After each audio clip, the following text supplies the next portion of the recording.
Basically अगर जैसे कोई आदमी ट्रेवल कर रहा है या रोड पे चल रहा है या कोई भी डेली काम कर रहा है और खुदा न खास्ता उसको चोट लग जाए या उस चोट लगने से या गुजर जाए या अपंग हो जाए या इस तरीके से अगर कुछ भी मिसहैपनिंग हो जाती है तो वहां पर पर्सनल एक्सीडेंटल पॉलिसी काम आएगा। अगर आप कंपनी या फर्म है या जो भी अपने एम्प्लॉयज के लिए आप ले रहे हैं तो जब आप कंपनी को कह रहे हैं कि आपको ये ध्यान रखना है कि जो सम एश्योर्ड है वो आपकी किसी बंदे के एम्प्लॉइज की सैलरी से 20 से 25 गुना से ऊपर नहीं होना चाहिए। ये चीज बड़ा का जवाब नहीं दूंगा। जब भी आप पॉलिसी लें, ठीक है, आप घर वालों को जरूर बताएं कि भाई हमने ये पॉलिसी ली है। हमारे पास बहुत सारे ऐसे केसेस आते हैं, कोविड के बाद भी आए कि सर हमको पता ही नहीं था कि हमारे पास है, हम घर की सफाई कर रहे थे, देन हमें पता चला ये बॉन्ड था और मेरे फादर ने एक पॉलिसी ले रखी थी। तो सबसे पहले आप पॉलिसी बाय करें तो घर वालों को बताएं कि भैया मेरे 50 लाख का या 5 लाख रुपए का बीमा है, खुदा न खास्ता अगर मेरे को एक्सीडेंट हो गया और आपको सिर्फ 300-350 रुपए में दे देती है, मतलब 4 लाख रुपीज 350 रुपीज ईयरली, एक साल की पॉलिसी होती है। उसमें एक बेनिफिट और होता है 25% ऑफ द सम एश्योर्ड, यानी कि 4 लाख का 25% का आप मेडिकल बेनिफिट भी ले सकते हो अगर आपका एक्सीडेंट हो गया खुदा न खास्ता। सर मैं आपसे ये जानना चाहूंगा कि पर्सनल एक्सीडेंटल पॉलिसी क्या होती है? पर्सनल एक्सीडेंटल पॉलिसी वो पॉलिसी होती है, जैसे नाम से पता चल रहा है आपको कि इंडिविजुअल आदमी है कोई या औरत है, उसको एक्सीडेंट अगर हो जाए तो ये उसमें हेल्प करती है।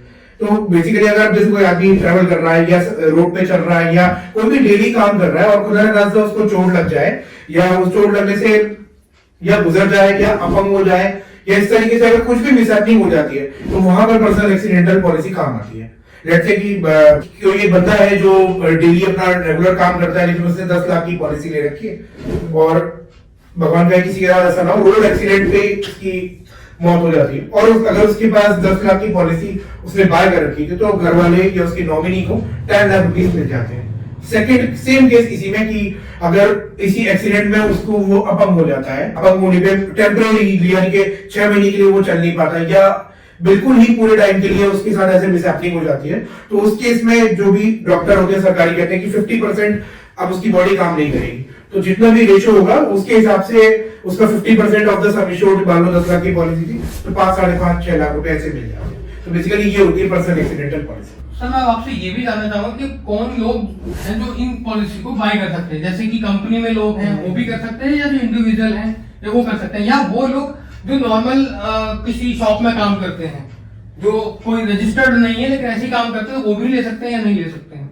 नहीं, कोई भी बंदा पॉलिसी ले सकता है, कोई भी। अगर मैं 2 भागों में इसका जवाब दूंगा। पहला, कोई कंपनी है या फर्म है या शॉप वाला है या होलसेलर है, वो अपने एम्प्लॉयज के लिए ले सकता है तो उसे जीएसटी का बेनिफिट मिलेगा। दूसरा ये है कि एक लायबिलिटी है कि शॉप वाला मान लो कि एफएमसीजी का काम करता है, मार्केटिंग करता है, उसका बंदा इधर जा रहा है, लोडिंग अनलोडिंग हो रही है और खुदा न खास्ता रास्ते में एक्सीडेंट हो गया तो वो भी अपने एम्प्लॉयज के लिए ले सकता है। दूसरा, इंडिविजुअल मान लीजिए कोई बंदा पर्सनल कैपेसिटी में फ्रीलांसिंग कर रहा है या पर्सनल कोई नागरिक है, इंडियन सिटीजन है, कोई भी है, वो पॉलिसी ले रहा है, बस शर्त है बस ये है कि उसके नाम से अर्निंग होनी चाहिए। क्योंकि एक ये कहा जाता है कि आप अपनी वर्थ का जो है 20 से 25 गुना आप करते हो। मान लीजिए आपकी 5 लाख की आपकी वर्थ है, मतलब 5 लाख रुपए आप अर्निंग कर रहे हो तो आप 1 करोड़ रुपए तक का सम एश्योर्ड आप अपने पर्सनल एक्सीडेंटल तक का ले सकते हो। ये इस चीज का ध्यान रखना चाहिए। सर मैं इसमें ये जानना चाहूंगा कि हम किन बातों का ध्यान रखना चाहिए जब हम इस पॉलिसी को बाय करें? सबसे पहले तो आपको ये ध्यान रखना है, मैं इसका भी जवाब 2 भागों में दूंगा।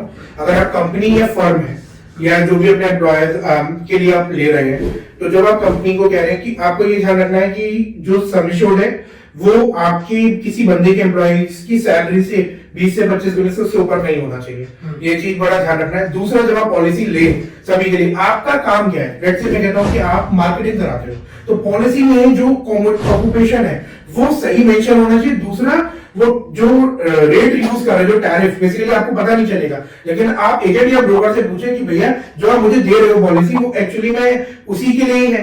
आमतौर पे प्रीमियम कम करने के लिए मार्केट में क्या होता है कि आप काम कर रहे हो मार्केटिंग का और प्रीमियम कम करने के लिए आपने क्या किया, किसी बंदे को नॉलेज नहीं है या कोई आदमी प्रीमियम कम करना चाह रहा है, मैटर नहीं है तो उसे क्या किया, आपको वो पॉलिसी दे दी जो दुकान पे बैठे आदमी को चाहिए होती है।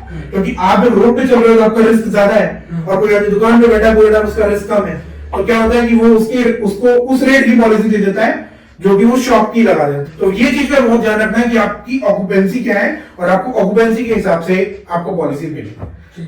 बस इसी में ही आपका जो दूसरा सवाल था, पर्सनल कैपेसिटी में कोई भी इंडियन सिटीजन हो जो अपना अर्निंग कर रहा है तो जो भी है अपनी कैपेसिटी में ले सकता है। जैसे कि आपको बताऊं कि अगर आपके पास बाइक है, स्कूटी या कार है तो हर उसके साथ 15 लाख का बीमा मिलता है। बस ये बशर्त है कि वो उसी को मिलता है कि आप ओनर हैं और आप ही के नाम से गाड़ी और आप ही रन कर रहे हैं और खुदा ना करता है कोई कुछ हो जाए तो 15 लाख का बीमा अगर पॉलिसी में है तो 15 लाख रुपए घर वालों को एज ए नॉमिनी मिल जाते हैं। मैं आपसे ये जानना चाहूंगा कि पर्सनल एक्सीडेंटल पॉलिसी में क्लेम कैसे सेटल करें?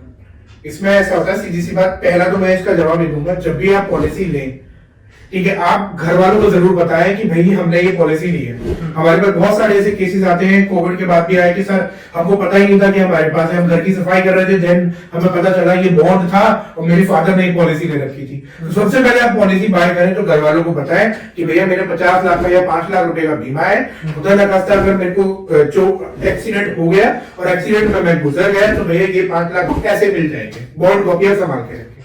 ये सबसे इंपॉर्टेंट है। दूसरा इस चीज का आपको क्लेम के लिए क्या है कि अगर आपके साथ दुर्घटनाग्रस्त हो गई और घर वालों के पास ये बॉन्ड है तो आपके पास क्या होता है कि आपको जाना होता है इंश्योरेंस कंपनी के पास, बॉन्ड की कॉपी लेके, दूसरा जो नॉमिनी है वो जाता है, वहां पे वो फॉर्म पे साइन कराते हैं, आपसे आधार कार्ड, वोटर आईडी या पैन कार्ड, एड्रेस प्रूफ लेते हैं और आपसे कैंसिल चेक लेते हैं।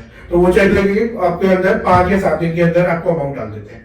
लेकिन बस इसमें एक चीज ध्यान रखने की जरूरत है, एक्सीडेंट कैसे हुआ इसके लिए अगर मान लो पुलिस इन्वॉल्व है तो वह पोस्टमार्टम की रिपोर्ट और एफआईआर की कॉपी ये भी साथ में लगती है, क्योंकि अगर मान लीजिए छोटा किसी जगह बड़ा क्लेम होता है तो वो थर्ड पार्टी सर्वे भी। सर नॉर्मली जैसे कि अब हम पॉलिसी लेते हैं तो कई लोगों को पता नहीं होता है कि उनका प्रीमियम कैसे जाएगा और कितना जाता है, तो वो कैसे पता करें? एक तो तरीका ये होता है, देखो प्रीमियम जो उसका डिफाइन ना कंपनीज 2 तरीके से करती हैं। अगर मैं इसका जवाब 2 तरीके से दूंगा, अगर कंपनीज है तो कंपनी के हिसाब से अलग है, शॉप का अलग है, तो उसमें देखी जाती है ऑक्यूपेंसी, उसका रिस्क क्या है बेसिकली, तो इस हिसाब से प्रीमियम डिटरमाइन होता है। कि मान लीजिए एग्जांपल की एक कंपनी है एफएमसीजी प्रोडक्ट बनाती है, नमकीन, बिस्किट, पैकेट, तो वो मशीन पे काम कर रहा है बंदा, तो उसका रिस्क ज्यादा है, तो उसका प्रीमियम माइट भी ज्यादा हो सकता है। वहीं पे मैं बात करूंगा एक जनरल आदमी जो कि एक आम आदमी, आप में अगर मैं अपने लिए लेना चाह रहा हूँ तो बेसिकली उसका कंपनी ने डिफाइन कर रखा है, लगभग मोस्टली कंपनी, जैसे मैं कुछ का याद आ रहा है कि एक कंपनी है सिर्फ 4 लाख रुपए का आपको सिर्फ 3-3.5 रुपए में दे देती है, मतलब 4 लाख रुपीज, 350 रुपीज ईयरली, 1 साल की पॉलिसी होती है। उसमें एक बेनिफिट और होता है, 25% ऑफ द सम इश्योर्ड, यानी कि 4 लाख का 25% का आप मेडिकल बेनिफिट भी ले सकते हो। अगर आपका एक्सीडेंट हो गया, खुदा ना खास्ता ऐसा ना हो गया, अगर एक्सीडेंट हो गया तो 25% या 4 लाख का वो है, वो आप मेडिकल रिइंबर्समेंट भी करा सकते हो। तो ये बेनिफिट आपको इनबिल्ट रहता है। तो ये रिटेल में बाकी कंपनीज भी है, 10 लाख का भी होता है, उसका 1000 रुपए का साल का प्रीमियम होता है, तो ये नॉर्मली लोग करा सकते हैं, तो कोई दिक्कत नहीं है। सर जैसे कि अभी आप कोई पॉलिसी लेना चाहे तो वो आपसे कैसे कांटेक्ट कर सकता है? कांटेक्ट करने के लिए सबसे बढ़िया तरीका ये है सर, हमने अपना वीडियो में डिस्क्रिप्शन में लिंक नीचे दिया हुआ है, व्हाट्सएप नंबर भी दिया हुआ है, आप हमें कॉल कर सकते हैं। व्हाट्सएप पे हाई लिखे या जो भी आपको पर्सनल एक्सीडेंटल के बारे में पूछना चाहते हैं तो वहां पे आप कांटेक्ट करके कमेंट लिख सकते हैं। और साथ ही साथ अगर आपको हमारी ये वीडियो पसंद आई तो इस चैनल को लाइक और सब्सक्राइब करें, और आपके कोई भी सुझाव हो या कोई सवाल हो जिसपे आप चाहते हैं कि हम वीडियोस बनाएं और कोई भी समस्या हो तो हमारे को जरूर कमेंट सेक्शन में कमेंट करें और कांटेक्ट करें। जय हिंद।